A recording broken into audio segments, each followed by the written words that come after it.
A është e mundur që një pjesë e së vërtetës për luftën në Kosovë të jetë fshehur? A është e mundur që provat për një nga tragjeditë më të mëdha njerëzore në Evropën moderne të mos janë dokumentuar kur plotësisht? Dhe më e çuditshmja, pse disa nga dëshmitë më të forta për krimet e luftës në Kosovë nuk u shkruan nga historian shqiptar, por nga një ushtar norvegjez. Kjo është historia e një njeriu që vendosi të dokumentojë atë që shumë të tjerë e lanë në heshtje. Por para se të vazhdojmë, nëse ju interesojnë histori të vërteta që shpesh nuk tregohen në librat zyrtar, pëlqejini videon dhe abonohuni në kanalin Histori Epike, sepse këtu e kaluara rikthehet me të gjitha të vërtetat e saj. Pas përfundimit të luftës në Kosovë, shumë njerëz besuan se historia tashmë ishte shkruar. Masakrat, dëbimet masive dhe shkatërimi i qindra fshatrave dukeshin si një realitet i dokumentuar. Por sipas një ish ushtari norvegjez, realiteti ishte shumë më kompleks. Josef Martinsen, një ushtar norvegjez që kishte shërbyer në Kosovë pas luftës, u përball me diçka që e tronditi. Ai filloi të kuptonte se shumë nga provat për krimet e kryera gjatë luftës në Kosovë nuk po dokumentoheshin siç duhej. Kjo e shtyu atë të nisë një projekt të madh kërkimor.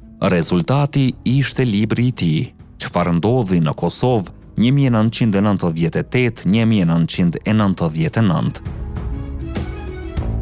Një punim i bazuar në dokumente, lista të viktimave dhe dëshmi të mbledhura nga organizata ndërkombëtare.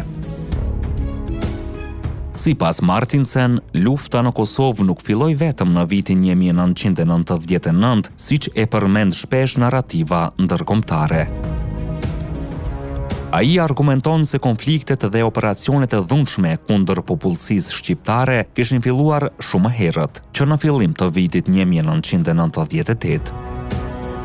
Por ajo që e shqetësoi më shumë studiuesin norvegjez ishte diçka tjetër. Ai pretendon se një pjesë e madhe e provave për krimet e luftës nuk u mblodhen kurrë siç duhet, dhe sipas tij, kjo ndodhi edhe për shkak të administrimit ndërkombëtar që e mori kontrollin e Kosovës pas luftës. Por çfarë zbuloi në të vërtetë Martinsen? Për ta kuptuar këtë, duhet të kthehemi në vitin 1999. Në atë kohë, forcat serbe zhvilluan një fushat të gjerë dhune ndaj popullsisë shqiptare në Kosovë. Sipas aktakuzave të Tribunalit të Hagës, që më vonë quan në dënimin e disa prej zyrtarëve më të lartë të regjimit të Slobodan Miloševićit, ekzistonte një plan për të ndryshuar përbërjen etnike të Kosovës. Ky plan përfshinte dëbime masive, vrasje dhe terror sistematik ndaj civilëve. Në vitin 2009, Tribunali Ndërkombëtar për krime lufte dënoi disa nga figurat më të rëndësishme të aparatit ushtarak dhe policor serb.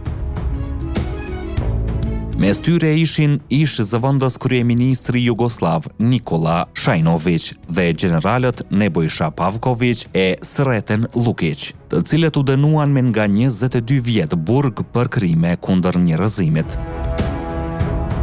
Generalët Vladimir Lazarević dhe Dragoljub Ojdanić u dënuan me nga 15 vjet burg për përfshirje në deportimin dhe transferimin e dhunshëm të shqiptarëve të Kosovës. Sipas prokurorisë së tribunalit, qëllimi ishte i qartë: ndryshimi i balancës etnike në Kosovë përmes dhunës. Por këtu fillon një tjetër pjesë e historisë që shpesh nuk diskutohet. Kur administrata ndërkombëtare, UNMIK, mori kontrollin e Kosovës, situata ishte kaotike.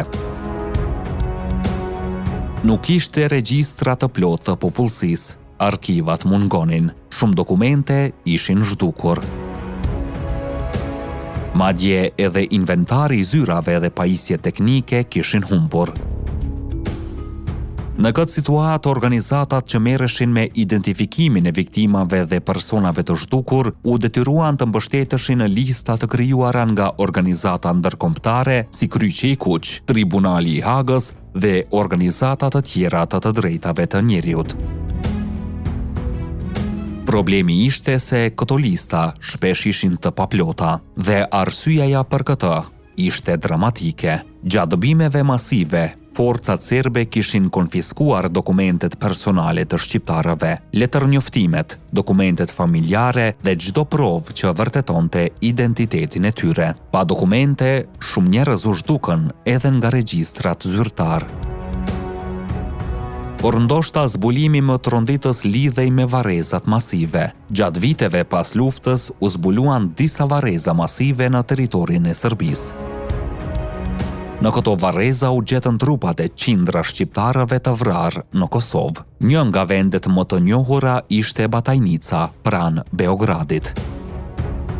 Atje trupat e viktimave ishin fshehur në tunele të gjata nën tokë që më parë përdoreshin për kultivimin e kërpudhave.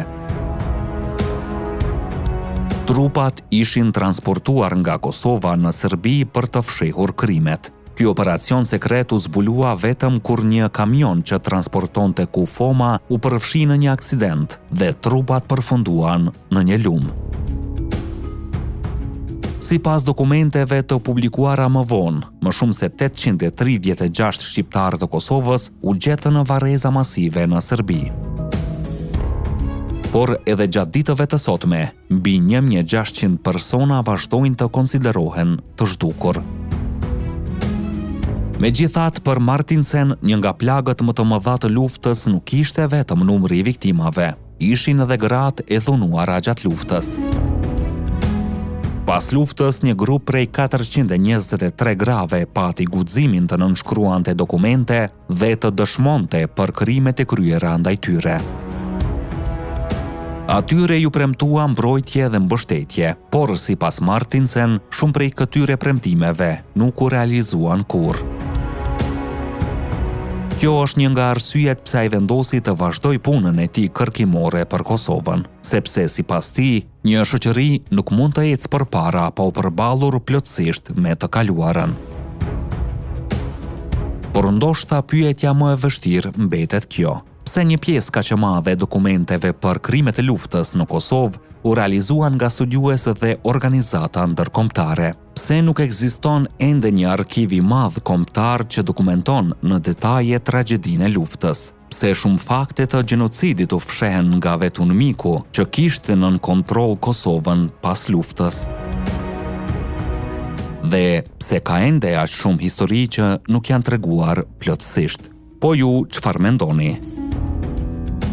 A mendoni se historia e luftës në Kosovë është dokumentuar sa duhet? A duhet të bëhet më shumë për të mbledhur dhe ruajtur dëshmitë e asaj kohe? Shkruani mendimin tuaj në komente, sepse kujtesa historike nuk është vetëm një çështje e së kaluarës. Ajo është mënyra se si një komb ruan të vërtetën e tij për brezat që vijnë.